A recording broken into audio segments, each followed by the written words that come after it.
नमस्कार दोस्तों, आप सब कैसे हैं। मुझे उम्मीद है कि आप सब बहुत अच्छे होंगे और खूब मन लगा के पढ़ाई कर रहे होंगे।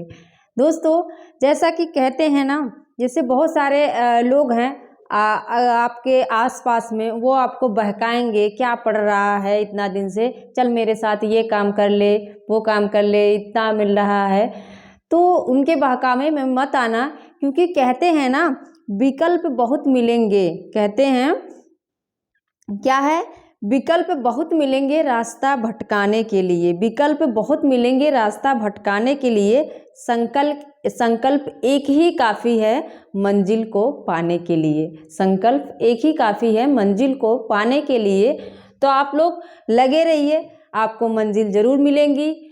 तो देखते हैं आज हम क्या पढ़ेंगे। भक्ति काल की जो सूफी काव्य धारा पढ़ रहे हैं, उसमें हम आज सत्यवती कथा और मृगावती के बारे में समझेंगे। उसकी कहानी का जो उसकी कहानी संक्षेप में है, उसको हम जानेंगे कि क्या कहानी है। और कल एक चीज़ मैंने गलत बता दिया था आप लोगों को, सत्यवती कथा को नूर मोहम्मद की रचना बता दिया था। वो नूर मोहम्मद की नहीं है, बल्कि ईश्वर दास की है। दोस्तों, कभी कभी हो जाता है, मुंह से निकल जाता है, लेकिन बाद में हम देखते हैं तो हमें याद आ जाता है।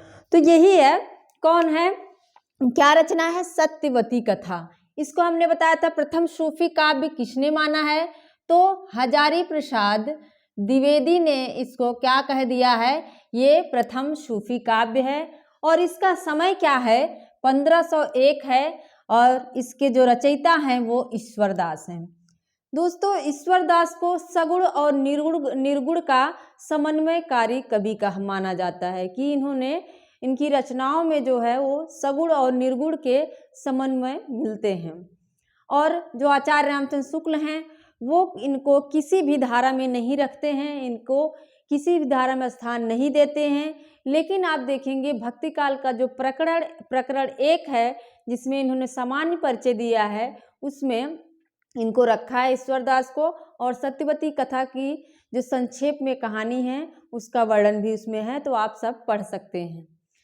देखते हैं कौन है, ईश्वर दास है। और समकालीन मतलब किसके समकालीन थे ये, तो सिकंदर शाह के। किसके समकालीन थे, सिकंदर शाह के समकालीन थे। और सत्यवती कथा का नायक कौन है, तो ऋतुपर्ण।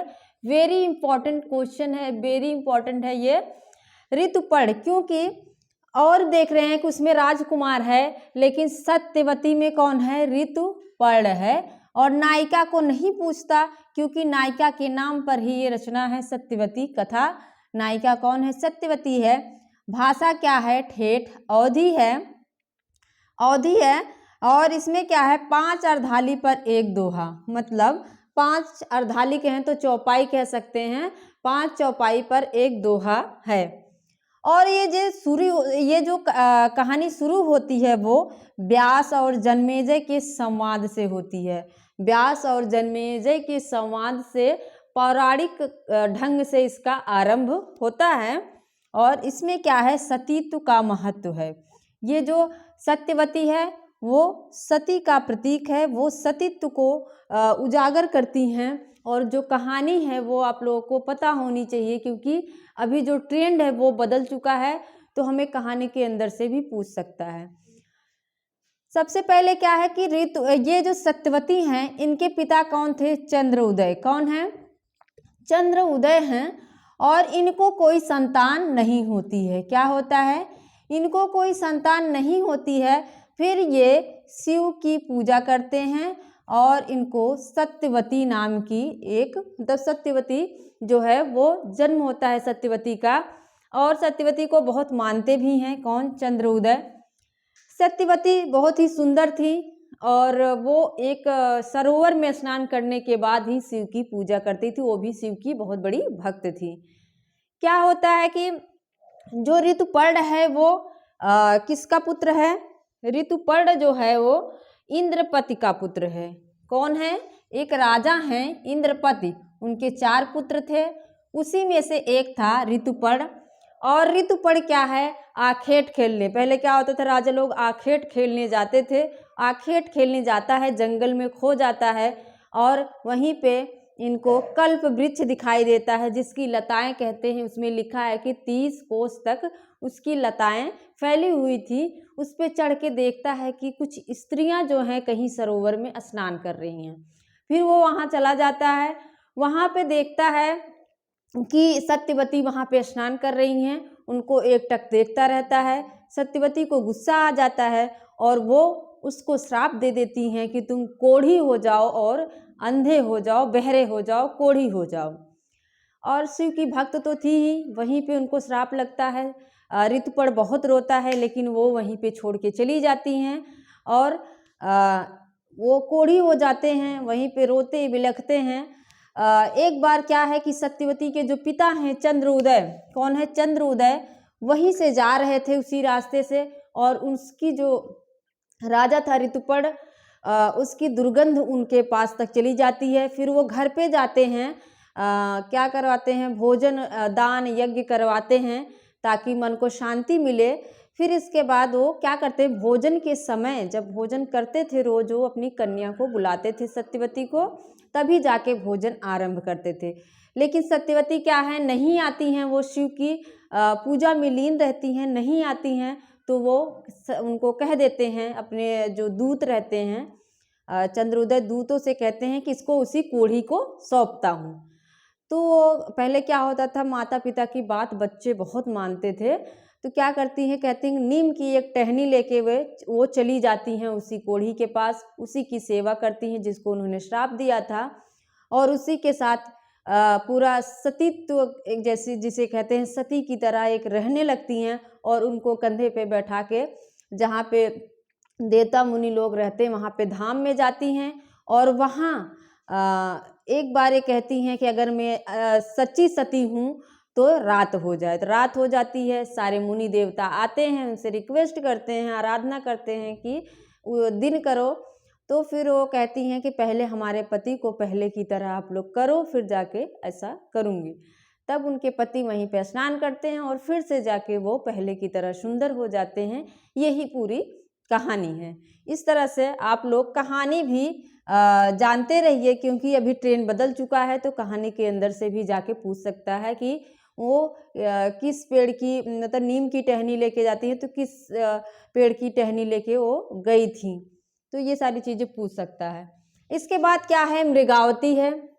मृगावती मैंने बताया था, मृगावती को प्रथम सूफी काव्य किसने माना है, शुक्ल ने। शुक्ल कैसे हैं, साहित्य में, हिंदी साहित्य में मृग की तरह हैं, तो किसने माना है, मृगावती को शुक्ल ने माना है। समय क्या है, 1503 है, और इसके जो रचयिता हैं वो कुतुबन हैं। कुतुबन के गुरु पूछा जाता है तो शेख बुरहान, कौन है, शेख बुरहान है इनके गुरु। लेकिन समकालीन किसके थे, तो हुसैन शाह के। मैंने याद कर लिया था, जैसे कहते हैं बहुत बन रही है ना, कहते हैं बहुत बन रही है, तो बनता कौन है, जिसके पास हुसैन, जिसके पास हुस्न हो, जिसके पास हुस्न हो, जो सुंदर हो, क्या करता है, बहुत बनता है, बहुत स्टाइल मारता है, ऐसे कहते हैं सब। तो कुतुबन, कुतुबन हुसैन शाह। नायक कौन है इसका, मृगावती का, राजकुमार है। नायिका है मृगावती और सह नायिका है रुक्मणी, भाषा है अवधी। इसमें भी इसकी भी एक छोटी सी कहानी है। इसमें क्या होता है कि राजकुमार जो है वो राजकुमारी पर मोहित हो जाता है, मृगावती पर मोहित हो जाता है, और मृगावती जो है वो उड़ने की विद्या जानती रहती है। क्या, उड़ने की विद्या जानती रहती है, और एक दिन राजकुमार को धोखा देकर उड़ जाती है। राजकुमार जोगी, मतलब योगी का वेश धारण करके उनको खोजने लगता है, और रास्ते में रुक्मणी नाम की एक राजकुमारी थी, जिसको किसने पकड़ लिया था, एक राक्षस ने पकड़ लिया था। फिर क्या होता है, राजकुमार इससे मुक्ति दिलाता है, राक्षस को मारकर रुक्मणी को आज़ाद करवाता है। रुक्मणी के पिता क्या करते हैं, फिर राजकुमार से रुक्मणी की शादी करवा देते हैं। लेकिन कुछ समय बाद इनको पता चलता है, राजकुमार को, कि मृगावती अपने पिता की मृत्यु के पश्चात वहाँ पे सिंहासन संभाल रही है। फिर वो जाते हैं, मृगावती के साथ 12 वर्ष तक रहते हैं, और फिर राजकुमार के पिता संदेशा भिजवाते हैं, तो मृगावती को लेकर और साथ में रुक्मणी को भी लेते हैं और घर पे आ जाते हैं। बहुत सही से आनंदपूर्ण रहने लगते हैं। एक दिन आखेट खेलते समय हाथी से गिर जाते हैं और राजकुमार की मृत्यु हो जाती है। दोनों रानियां क्या हो जाती हैं, मृगावती और रुक्मणी सती हो जाती हैं। इस चीज़ को याद रखना। अगर सती का सतीत्व तो इसमें है सत्यवती कथा में, लेकिन सती किस में हो जाती हैं तो रुक्मणी और मृगावती में सती हो जाती हैं दोनों रानियां, और फिर यहीं पे कहानी ख़त्म हो जाती है। तो आप लोग ये सारी चीज़ें डिटेल में पढ़ते चलिए, क्योंकि भी बदल चुका है, परीक्षा का पैटर्न बदल चुका है। और जो भी आप लोगों को समस्या हो आप कमेंट बॉक्स में कमेंट कर सकते हैं।